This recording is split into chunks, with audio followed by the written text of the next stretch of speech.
2019 corporate regulations and governance എന്ന question പേപ്പറിലെ SA questions discuss ചെയ്യുകയായിരുന്നു. നമ്മൾ അതിലെ 34ാമത്തെ ചോദ്യം, enumerate the powers of a board of directors of a company. ഒരു കമ്പനിയുടെ ഡയറക്ടർ ബോർഡിന്റെ അധികാരങ്ങൾ എന്തെല്ലാമാണ് എന്നാണ് ചോദ്യം. ഇത് എസ്എ ആയതുകൊണ്ട് തന്നെ നമ്മൾ ഓരോന്നും വേർതിരിച്ച് ഡിസ്കസ് ചെയ്യേണ്ടിയിരിക്കുന്നു. ആദ്യം അവരുടെ ജനറൽ പവേഴ്സ് ആണ് നമ്മൾ ഡിസ്കസ് ചെയ്യുന്നത്. Management of a company affairs, company കാര്യങ്ങളുടെ കാര്യനിർവഹണം അല്ലെങ്കിൽ ഭരണനിർവഹണം, അതാണ് മാനേജ്മെന്റ് ഓഫ് കമ്പനീസ് എന്ന് പറയുന്നത്. Director board has the authority to manage the company's affairs. നോക്കൂ, ഓഹരി ഉടമകൾക്ക് ഓരോരുത്തർക്കും ചെന്ന് കമ്പനിയുടെ കാര്യം നോക്കാൻ സാധിക്കില്ല. അതുകൊണ്ട് അവരുടെ പ്രതിനിധികളായിട്ടാണ് ഡയറക്ടർ ബോർഡിനെ അവർ തെരഞ്ഞെടുത്തിരിക്കുക. അതുകൊണ്ട് കമ്പനി കാര്യങ്ങൾ മാനേജ് ചെയ്യുക, ഭരണനിർവഹണം നടത്തുക, ഒപ്പം തന്നെ തീരുമാനങ്ങൾ, പ്രധാനപ്പെട്ട കമ്പനിയുടെ മുന്നോട്ടുള്ള പ്രവർത്തനങ്ങൾക്ക് ആവശ്യമായിട്ടുള്ള തീരുമാനങ്ങൾ, ഡിസിഷൻസ് എടുക്കുക. ഇതാണ് ഡയറക്ടർ ബോർഡിന്റെ പ്രധാന ചുമതലയും അതിൽ തന്നെയാണ് അവരുടെ പ്രധാന അധികാരങ്ങളും ഇരിക്കുന്നത്. So the company's affairs and make decisions regarding its day-to-day operations. ഇനി സെറ്റിംഗ് കമ്പനി പോളിസി, കമ്പനിക്ക് ഒരു നയം ഉണ്ടായിരിക്കുക എന്നത് പ്രധാനമാണ്. അതുകൊണ്ട് തന്നെ ഡയറക്ടർ ബോർഡാണ് കൂടിയാലോചനകളിലൂടെ കമ്പനിയുടെ നയം എന്തായിരിക്കണമെന്ന് നിശ്ചയിക്കുന്നത്.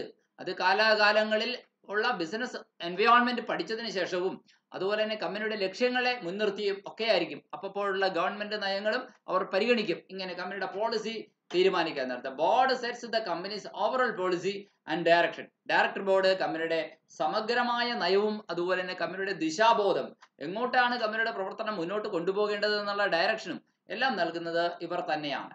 മൂന്നാമതായിട്ട് appointing senior management. Senior management പോസ്റ്റിൽ ഇരിക്കുന്ന ആളുകളെ അപ്പോയിന്റ് ചെയ്യുക എന്ന് പറയുന്ന ജോലി ഇവരുടേതാണ്. The director board appoints and removes senior management persons including MD or managing director or ചില കമ്പനികളിൽ CEO, ചീഫ് എക്സിക്യൂട്ടീവ് ഓഫീസർ എന്നൊക്കെ പറയും.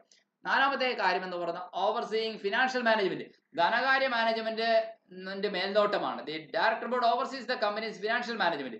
കമ്പനിയുടെ ധനകാര്യ മാനേജ്മെന്റിനെ മേൽനോട്ടം വഹിക്കുന്നത് ഡയറക്ടർ ബോർഡാണ്. Including budgeting, forecasting and financial reporting. ബഡ്ജറ്റിംഗും ഫോർകാസ്റ്റിംഗും ഫിനാൻഷ്യൽ റിപ്പോർട്ടിംഗും എല്ലാം ഇതിന്റെ ഭാഗമായി വരുന്നു. ഇനി സ്പെസിഫിക് പവേഴ്സ് ഉണ്ട്, നിശ്ചിതമായ ചില അധികാരങ്ങൾ. Borrowing and lending. The director board has the power to borrow and lend money on behalf of the company. കമ്പനിക്ക് പകരമായിട്ട് പണം കടം വാങ്ങിക്കുകയും കടം നൽകുകയും ചെയ്യാനുള്ള അധികാരം ഡയറക്ടർ ബോർഡിനുണ്ട്. അത് അവരുടെ സ്പെസിഫിക് പവേഴ്സ് ആണ്. ഇത്ര നേരം നമ്മൾ പറഞ്ഞത് ജനറൽ പവേഴ്സ് ആണെങ്കിൽ ഇനി സ്പെസിഫിക് പവേഴ്സ് ആണ് പറയുന്നത് ഡയറക്ടർ ബോർഡിന്റെ. അതായത് ബോറോ ചെയ്യാനും കടം വാങ്ങിക്കുവാനും ലെൻഡ് ചെയ്യുവാനും കടം നൽകുവാനുള്ള അധികാരം ഡയറക്ടർ ബോർഡിനുണ്ട്. കമ്പനിക്ക് വേണ്ടിയിട്ട് ഇത്തരം കാര്യങ്ങൾ തീരുമാനമെടുക്കാൻ ഡയറക്ടർ ബോർഡിന് കഴിയും. ഇഷ്യൂയിങ് സെക്യൂരിറ്റീസ്, ഓഹരികളെ ഇഷ്യൂ ചെയ്യാൻ the director board can issue securities such as shares and debentures to raise capital. മൂലധനം സമാഹരിക്കുന്നതിന് വേണ്ടിയിട്ട് ഓഹരികളും കടപ്പത്രങ്ങളും ഇഷ്യൂ ചെയ്യാൻ ഡയറക്ടർ ബോർഡിന് കഴിയും. ഇൻവെസ്റ്റിംഗ് കമ്പനി ഫണ്ട്സ്, കമ്പനിയുടെ ഫണ്ടുകളിൽ ഇൻവെസ്റ്റ് ചെയ്യുക എന്നുള്ളത് the director board can invest company funds in various assets such as stocks, bonds and real estate. സ്റ്റോക്കുകൾ, ബോണ്ടുകൾ, റിയൽ എസ്റ്റേറ്റുകൾ എന്നിവയിൽ ഫണ്ടുകൾ നിക്ഷേപിക്കുക എന്നത് ഡയറക്ടർ ബോർഡിന് കഴിയും. കമ്പനിയുടെ ഫണ്ടുകൾ, കമ്പനിയുടെ കയ്യിൽ നീക്കിയിരിപ്പ് പണമുണ്ടെങ്കിൽ, ബിസിനസ് പ്രവർത്തനങ്ങളൊക്കെ കഴിഞ്ഞ് പിന്നെയും മിച്ചം നീക്കിയിരിപ്പ് പണമുണ്ടെങ്കിൽ അത് വെറുതെ വെക്കാൻ പാടില്ല. ഐഡിലായിട്ട് ഫണ്ട് ഇരിക്കാൻ പാടില്ല എന്നത് ബിസിനസ്സിൽ പ്രധാനപ്പെട്ടതാണ്. അതുകൊണ്ട് ഫണ്ട് ഐഡിലായി ഇരിക്കാതിരിക്കാൻ വേണ്ടി കൂടിയ ലാഭം നൽകുന്നതും സുരക്ഷിതത്വമുള്ളതുമായ മറ്റ് ഇൻവെസ്റ്റ്മെന്റ് പ്രോജക്റ്റുകളിൽ ഇത് നിക്ഷേപിക്കുന്നതിന് അധികാരം ഡയറക്ടർമാർക്കുണ്ട്. ഇത് അവരുടെ സ്പെസിഫിക് പവർ എന്ന് പറയുന്ന ജനറൽ പവറിന്റെ ഭാഗമല്ല, സ്പെസിഫിക് പവറിന്റെ ഭാഗമാണ്. പല ആസ്തികള്, സ്റ്റോക്കുകള്, ബോണ്ടുകള്, റിയൽ എസ്റ്റേറ്റിൽ വരെയും അവർക്ക് മിച്ചമുള്ള പണം നിക്ഷേപിക്കാൻ അധികാരമുണ്ട്. ഇനി acquiring and disposing of assets, കമ്പനിക്ക് വേണ്ടി പുതിയ ആസ്തികൾ വാങ്ങാൻ, ഉള്ളവ വിൽക്കാൻ, വിറ്റ് കളയാൻ, നഷ്ടം വരുന്നതിന് മുമ്പ് വിറ്റ് തീർക്കാൻ കമ്പനിയുടെയൊക്കെ ഉത്തമ താല്പര്യമായിരിക്കണം. ഡയറക്ടറുടെ പേഴ്സണൽ ഇൻട്രസ്റ്റ് അവിടെ പ്രധാനമല്ല, നമ്മൾ നേരത്തെ പഠിച്ചു കഴിഞ്ഞ കാര്യമാണ്. കമ്പനിയുടെ അറ്റ്മോസ്റ്റ് ഗുഡ് ഇൻട്രസ്റ്റ്, കമ്പനിയുടെ നല്ല താല്പര്യം എന്തോ അതിന് ബെനിഫിഷ്യൽ ആകുന്ന രീതിയിൽ വേണം അത് ചെയ്യാൻ. The director board can acquire and dispose companies assets. Director ബോർഡിന് കമ്പനിയുടെ ആസ്തികൾ അക്വയർ ചെയ്യാൻ, ഡിസ്പോസ് ചെയ്യാൻ സാധിക്കും. ഇൻക്ലൂഡിംഗ് പ്രോപ്പർട്ടി, ഇക്വിപ്മെന്റ്, സ്വത്തുക്കൾ വിൽക്കാം, എക്യുപ്മെന്റ്സ് വിൽക്കാം, ആൻഡ് ഇൻവെസ്റ്റ്മെന്റ്സ്, അല്ലെങ്കിൽ എവിടെയെങ്കിലും നിക്ഷേപിച്ചിരിക്കുന്ന ഓഹരികളിലോ മറ്റേതെങ്കിലും രൂപത്തിലോ നിക്ഷേപിച്ചിരിക്കുന്ന ഇൻവെസ്റ്റ്മെന്റ് സ്കീമുകളിലോ അതിന്റെ വിൽപ്പനയും ആവാം എന്നാണ് പറയുന്നത്. അഞ്ചാമത്തെ പോയിന്റ് സ്പെസിഫിക് പവേഴ്സിൽ ഉൾപ്പെടുന്നത് തന്നെയാണ്. entering into contracts, കരാറുകളിൽ ഏർപ്പെടാം. Director board can enter into contracts on behalf of the company. കമ്പനിക്ക് വേണ്ടിയിട്ട് അതല്ലെങ്കിൽ കമ്പനിക്ക് പകരമായി കരാറുകൾ ഏർപ്പെടാൻ ഡയറക്ടർ ബോർഡിന് കഴിയും. Including contracts for goods, services and employment, സാധനങ്ങൾക്കും സേവനങ്ങൾക്കും തൊഴിലിനും വേണ്ടിയിട്ട്. ഡിക്ലയറിംഗ് ഡിവിഡൻസ്, ഡിവിഡൻഡ് ഡിക്ലെയർ ചെയ്യുക. Director board can declare dividends to shareholders. Approving accounts and financial statements, അക്കൗണ്ട്സും ഫിനാൻഷ്യൽ സ്റ്റേറ്റ്മെന്റ്സ് അപ്രൂവ് ചെയ്യുക. Director board approves the company's accounts and financial statements. കമ്പനിയുടെ അക്കൗണ്ട്സും ഫിനാൻഷ്യൽ സ്റ്റേറ്റ്മെന്റ്സും ഡയറക്ടർ ബോർഡ് അപ്രൂവ് ചെയ്യുന്നു. എട്ടാമത് convening shareholder meeting, share ഹോൾഡേഴ്സിന്റെ meeting വിളിച്ചു കൂട്ടാനുള്ള അധികാരവും ഡയറക്ടർ ബോർഡിനുണ്ട്. The board can convene shareholders meeting, ഓഹരി ഉടമകളുടെ മീറ്റിംഗ് കൺവിൻ ചെയ്യാനായിട്ട് ഡയറക്ടർ ബോർഡിന് കഴിയും. Including annual general meeting, AGMs and extraordinary general meeting, EGMs. AGMസും EGMസും അതായത് ആനുവൽ ജനറൽ മീറ്റിംഗ് വാർഷിക പൊതുയോഗവും അതുപോലെ തന്നെ എക്സ്ട്രാ ഓർഡിനറി അസാധാരണ പൊതുയോഗവും വിളിച്ചു കൂട്ടാനായിട്ട് ഡയറക്ടർ ബോർഡിന്, ഓഹരി ഉടമകളുടെ മീറ്റിംഗ് വിളിച്ചു കൂട്ടുവാനായിട്ട് ഡയറക്ടർ ബോർഡിന് അധികാരമുണ്ടായി. ഇത് അവരുടെ സ്പെസിഫിക് പവേഴ്സ് ആണ്. ജനറൽ പവേഴ്സും സ്പെസിഫിക് പവേഴ്സും ഡിസ്കസ് ചെയ്ത് കഴിഞ്ഞ സ്ഥിതിക്ക് ഇനി അവരുടെ ഡെലിഗേറ്റഡ് പവേഴ്സ് കൂടി നമുക്ക് ഡിസ്കസ് ചെയ്യാം. എന്താണ് ഡെലിഗേറ്റഡ് അതോറിറ്റി എന്ന് പറയുന്നത്? Director board can delegate its powers to committees. Director ബോർഡിന് അതിന്റെ അധികാരങ്ങൾ കമ്മിറ്റികൾക്ക്, ഓഫീസേഴ്സിന്, എംപ്ലോയീസിനൊക്കെ അധികാര കൈമാറ്റം നടത്താം. അതാണ് ഡെലിഗേറ്റ് ചെയ്യുക എന്ന് പറഞ്ഞ അർത്ഥം. അവരുടെ അധികാരം അവരുടെ കീഴിലുള്ള സബ് ആയിട്ടുള്ള ഉദ്യോഗസ്ഥന്മാർക്ക്, സബോർഡിനേറ്റ്സ് ആയിട്ടുള്ള ആളുകൾക്ക് അവർക്ക് കൈമാറിക്കൊടുക്കുക എന്നർത്ഥം. എസ്റ്റാബ്ലിഷിംഗ് കമ്മിറ്റീസ്, കമ്മിറ്റികൾ എസ്റ്റാബ്ലിഷ് ചെയ്യാം. Director board can establish committees such as audit committee and remuneration committee. Audit committee അല്ലെങ്കിൽ റെമ്യൂണറേഷൻ കമ്മിറ്റി തുടങ്ങിയ കമ്മിറ്റികൾ സ്ഥാപിക്കാനും ഡയറക്ടർ ബോർഡിന് കഴിയും. ഇനി ഇത് അവരുടെ ഡെലിഗേറ്റഡ് പവേഴ്സ് ആണ്, അവർ ചെയ്യേണ്ട ജോലിയാണ്. പക്ഷെ അത് ചെയ്യാൻ വേണ്ടി ഒരു പ്രത്യേക വിങ്ങിന്, ഒരു കമ്മിറ്റിയെ അവർ സംഘടിപ്പിക്കാൻ സാധിക്കുമെന്നർത്ഥം. അതാണ് ഡെലിഗേറ്റ് ചെയ്ത് കൊടുക്കുക എന്ന് വെച്ചാൽ അവരുടെ കയ്യിലുള്ള അധികാരം വേറെ കുറച്ച് ആൾക്കാരിലേക്ക് കൈമാറി അവരെ കൊണ്ട് ചെയ്യിപ്പിക്കുക എന്ന് മാത്രം ഡെലിഗേറ്റ് ചെയ്യുക എന്ന വാക്കിന്റെ അർത്ഥം. സോ ഡെലിഗേറ്റഡ് പവേഴ്സ് നമ്മൾ കഴിഞ്ഞു. Specific general powers, specific powers, delegated powers. അടുത്തത് അതർ പവേഴ്സ് എന്ന് പറഞ്ഞ ഒരു ഭാഗമാണ്. എന്താണ് അതർ പവേഴ്സ് എന്ന് പറയുന്നത്? ഡയറക്ടർ ബോർഡിന് കമ്പനി ലോസും കമ്പനി റെഗുലേഷൻസും കംപ്ലൈ ചെയ്യുക എന്നൊരു കാര്യം കൂടിയുണ്ട്. സോ ഡയറക്ടർ ബോർഡ് എന്നത് ഉറപ്പുവരുത്തേണ്ടത് കമ്പനി എപ്പോഴും കമ്പനി ലോ ബോർഡ് അല്ലെങ്കിൽ കമ്പനിയുടെ ആക്ട്, ഇതൊക്കെ അപ്പോഴുള്ള കമ്പനിയെ ബാധിക്കുന്ന നിയമങ്ങൾ ഇതൊക്കെ കംപ്ലൈ ചെയ്തു പോകുന്നുണ്ടോ എന്ന് ഉറപ്പുവരുത്തുക. ഈ ജോലി ആരുടേതാണ്? ഇത് ഡയറക്ടറുടേതാണ്. അതുമായി ബന്ധപ്പെട്ട് അത് ഉറപ്പുവരുത്തുന്നതിന്റെ ഭാഗമായി ചില കാര്യങ്ങൾ അധികാരത്തോടെ ചെയ്യാനായിട്ട് ഡയറക്ടർ കഴിയും. Risk management, director board oversees the companies risk management process. കമ്പനിയുടെ നഷ്ടം മാനേജ് ചെയ്യുന്ന പ്രോസസ് ആണല്ലോ റിസ്ക് മാനേജ്മെന്റ് പ്രോസസ്. അത് മൊത്തത്തിൽ പിഴവിട്ടതാണ് എന്ന് മേൽനോട്ടം നടത്താനുള്ള അധികാരം, അതും ഒരു അതർ പവർ എന്ന കൂട്ടത്തിൽ പറയാവുന്നതാണ്. Now corporate governance, CRG. Corporate governance എന്ന് പറയുന്നത് the board, director board ensures the company that the company maintains high standard of corporate governance. Corporate governance, ഭരണ ക്രമീകരണത്തിന്റെ ഭാഗമായി ഏറ്റവും ഉയർന്ന നിലവാരം പുലർത്തുന്നു കമ്പനി എന്ന് ഉറപ്പുവരുത്തേണ്ടത് ഡയറക്ടർ ബോർഡാണ്. ചുരുക്കി പറഞ്ഞു കഴിഞ്ഞാൽ the specific powers of director board may vary depending on the company's constitution, laws and regulations.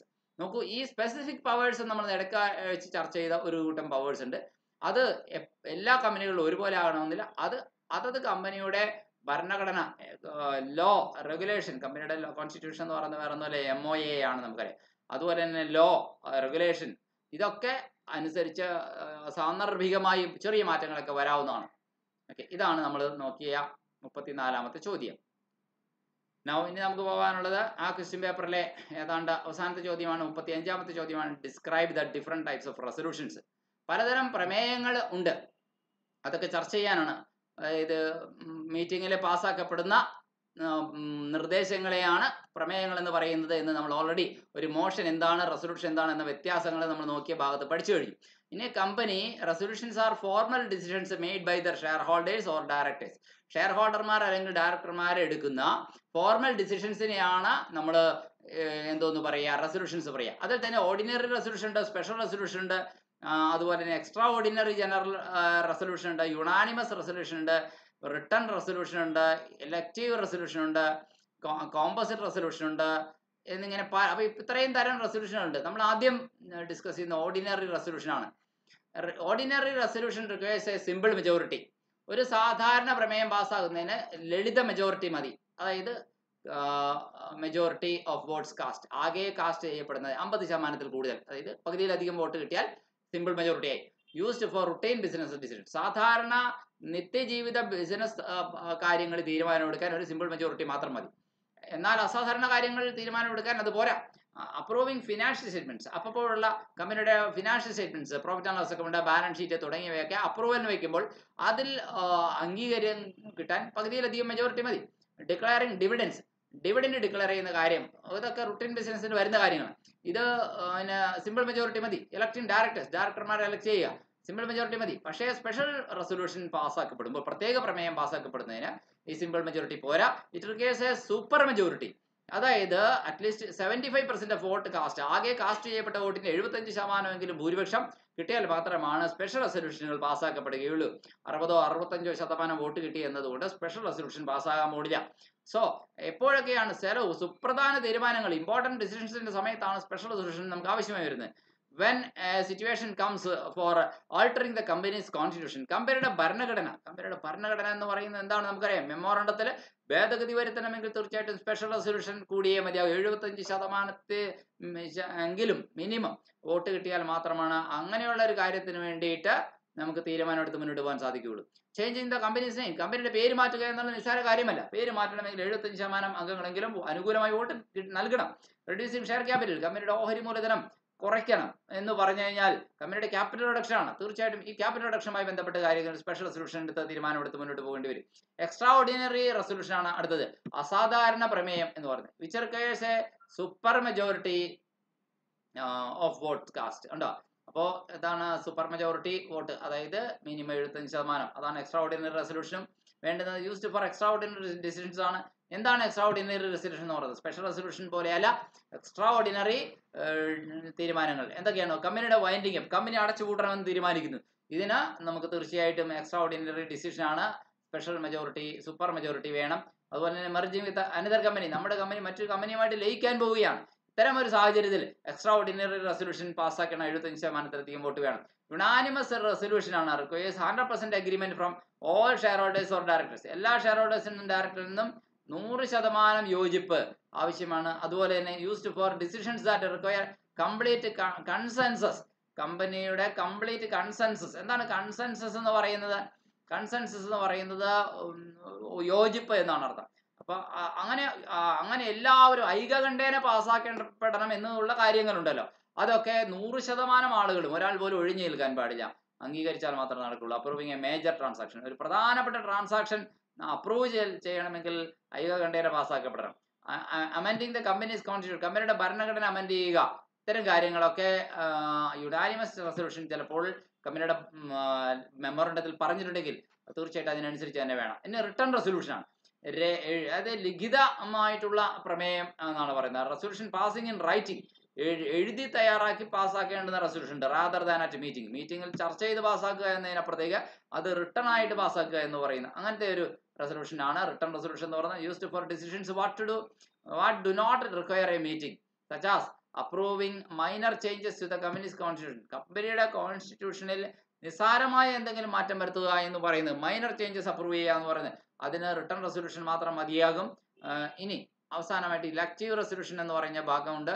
A resolution that allows the shareholders to choose between 2 or more options, 2 അധികം ഓപ്ഷൻസ് ചൂസ് ചെയ്യാൻ വേണ്ടിയിട്ട് share ഹോൾഡേഴ്സിന് അധികാരം നൽകുന്ന resolution ആണത്. അതായത് used for decisions that require shareholder input such as electing directors, ഡയറക്ടർമാരുടെ elect ചെയ്യണമെങ്കിൽ share ഹോൾഡറുടെ വോട്ട് ആവശ്യമാണ്. അത്തരത്തിൽ അപ്രൂവിങ് എക്സിക്യൂട്ടീവ് കോമ്പൻസേഷൻ, എക്സിക്യൂട്ടീവുകൾക്ക് കൊടുക്കുന്ന പ്രതിഫലം, ശമ്പളം, അത് അപ്രൂവൽ നൽകുന്നതിനും അവരുടെ ആവശ്യമാണ്. അതൊക്കെ എലക്റ്റീവ് റെസൊല്യൂഷൻ എന്ന് പറയുന്നത്. ഇനി കോമ്പോസിറ്റ് റെസൊല്യൂഷൻ ആണ്. A resolution that combines 2 or more decisions into a single resolution, 2 or അതിലധികമോ തീരുമാനങ്ങൾ ഒരുമിച്ച് ഒറ്റൊരു തീരുമാന റെസൊല്യൂഷൻ പ്രമേയത്തിലൂടെ കൊണ്ടുവരുന്ന തരത്തിലുള്ള റെസൊല്യൂഷനുകളെ നമ്മൾ കോമ്പോസിറ്റ് റെസൊല്യൂഷൻ എന്ന് പറയുക. 2 or അതിലധികമോ കാര്യങ്ങളിലൂടെ തീരുമാനം, പക്ഷെ അത് രണ്ടും ഒറ്റ പ്രമേയത്തിൽ കൂടെ പാസ്സാക്കപ്പെടുന്ന രീതിയിലുള്ളതാണ് കോമ്പോസിറ്റ് റെസൊല്യൂഷൻ എന്ന് പറയുന്നത്. Used for decisions that are related to interdependent such as, ഒന്ന് മറ്റൊന്നുമായിട്ട് പരസ്പര ബന്ധിതമാകുന്ന കാര്യങ്ങളിലാണ് ഇതിങ്ങനെ വരിക. Merger and acquisition. Okay, merger, ഒരു കമ്പനി മറ്റൊരു കമ്പനിയുമായിട്ട് ലയിക്കുക, അല്ലെങ്കിൽ അക്വിസിഷൻ നമ്മൾ വേറൊരു കമ്പനിയെ വില കൊടുത്ത് വാങ്ങുക, ഇങ്ങനെയുള്ള കാര്യങ്ങളൊക്കെ വരുമ്പോൾ അത്തരത്തിൽ ചിലപ്പോൾ കോമ്പോസിറ്റ് റെസൊല്യൂഷൻ്റെ സാഹചര്യങ്ങളാവാം അത്. ഇനി the specific type of resolution and the requirement may vary depending on the company's constitution, law and regulations.